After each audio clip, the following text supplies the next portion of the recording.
Hi friends, daughter of Prasad Rao ಕಣಪಡತಲ್ ಇದು ರೀಸೆಂಟಾಗಿ ತೆಲುಗು ಫಿಲಮ್ ಇಂಡಸ್ಟ್ರಿಯಿಂದ ಬಂದಿರುವಂಥ ಒಂದು ವೆಬ್ ಸೀರೀಸು ZEE5 ರಿಲೀಸ್ ಆಗಿದೆ.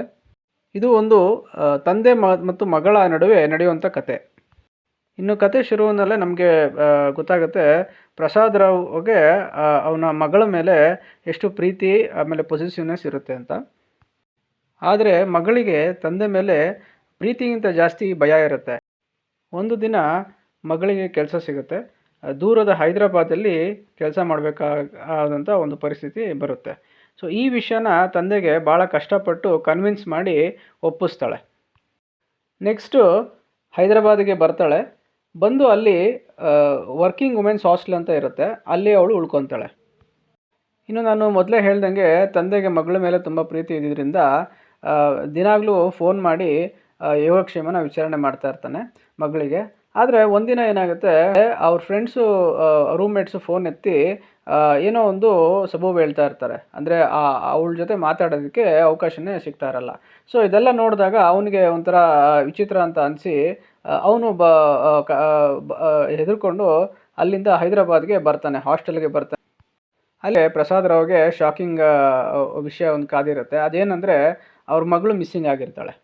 ಮತ್ತು ಇದ್ದಕ್ಕಿದ್ದಂಗೆ ಟೆರೇಸ್ ಮೇಲೆ ಹೋಗ್ತಾನೆ. ಟೆರೇಸ್ಗೆ ಹೋಗ್ಬಿಟ್ಟು ಅಲ್ಲಿ ಆ ಓವರ್ ಹೆಡ್ ಟ್ಯಾಂಕ್ ಹತ್ರ ಹೋಗಿ ಅಲ್ಲಿ ನೋಡ್ತಾನೆ. ಅಲ್ಲಿ ಅವ್ರ ಮಗಳು ಅನ್ಕಾನ್ಷಿಯಸ್ ಆಗಿ ಬಿದ್ದಿರೋದು ನೋಡಿ ಅಲ್ಲೇ ಅವನು ಅನ್ಕಾನ್ಷಿಯಸ್ ಆಗಿ ಬಿದ್ದೋಗ್ತಾನೆ. ಎಲ್ಲ ಕಡೆ ಚೆಕ್ ಮಾಡಿದ್ರು ಆ ಹುಡುಗಿ ಎಲ್ಲಿ ಇದ್ದಾಳೆ ಅಂತ ಒಂದು ಚೂರು ಕ್ಲೂ ಸಿಗಲ್ಲ.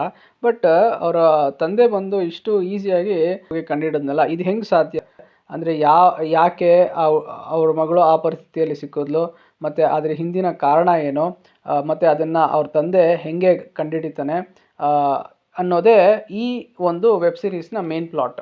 ಇನ್ನು ಆ್ಯಕ್ಟಿಂಗ್ ವಿಷಯಕ್ಕೆ ಬರೋದಾದರೆ as usual Rajeev Kanakala the main lead Prasad Rao character ಮಾಡಿದಾರಲ್ಲ, ಸೊ ಅವರು ತುಂಬ ಸೆಟಲ್ಡ್ ಆಮೇಲೆ ನ್ಯಾಚುರಲ್ ಆಗಿ ಬಂದಿದೆ ಅವ್ರ ಆ್ಯಕ್ಟಿಂಗು.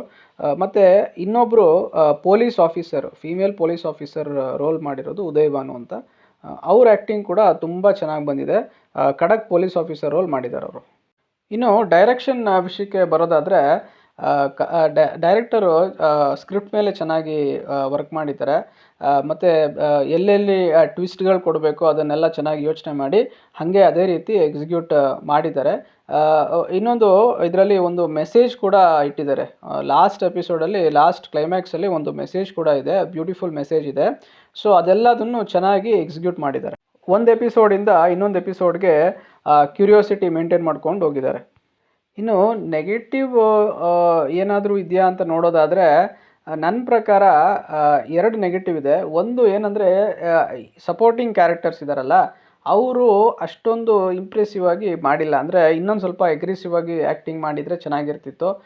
ಸ್ವಲ್ಪ ಡಲ್ ಆ್ಯಕ್ಟಿಂಗ್ ಬಂದಿದೆ ಎಲ್ಲರದ್ದು.